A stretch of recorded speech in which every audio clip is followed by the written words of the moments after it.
আসসালামু আলাইকুম বন্ধুরা, আশা করি তোমরা সকলে ভালো আছো। আজকে যে টপিকটি নিয়ে তোমাদের সাথে আলোচনা করব তা হলো এইচএসসি আইসিটি পঞ্চম অধ্যায় প্রোগ্রামিং ভাষা এর প্রশ্ন এর সমাধান। সেটা হলো নিম্ন স্তরের ভাষার দুর্বলতায় উচ্চ স্তরের ভাষার উৎপত্তির কারণ ব্যাখ্যা করো।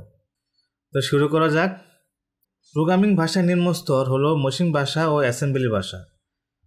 এগুলো সরাসরি কম্পিউটারের সঙ্গে কাজ করে, তবে এগুলোর বড় সমস্যা হলো কোড বোঝা এবং লেখা খুব কঠিন। যেমন মেশিন ভাষা শুধুমাত্র 0 এবং 1 দিয়ে কাজ করে, যা মানুষের জন্য বোঝা খুব জটিল।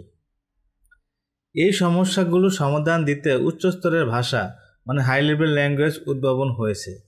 এই উচ্চস্তরের ভাষাগুলো যেমন পাইথন, জাভা এবং সি। উচ্চস্তরের ভাষা সহজে বোঝা যায় এবং পাঠনযোগ্য।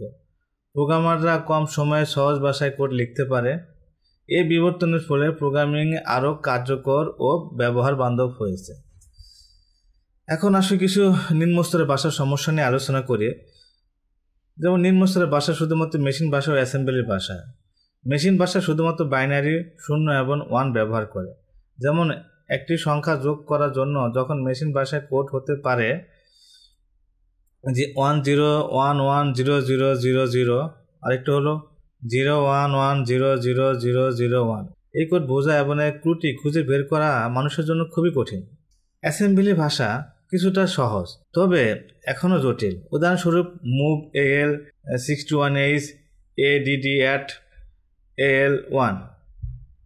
এখানেও কোড বোঝা ও লেখা কঠিন এবং সময় সাপেক্ষ। অ্যাসেম্বলি ভাষায় কিছুটা বোঝা হলো, তা এখনও তা জটিল হয়ে আছে।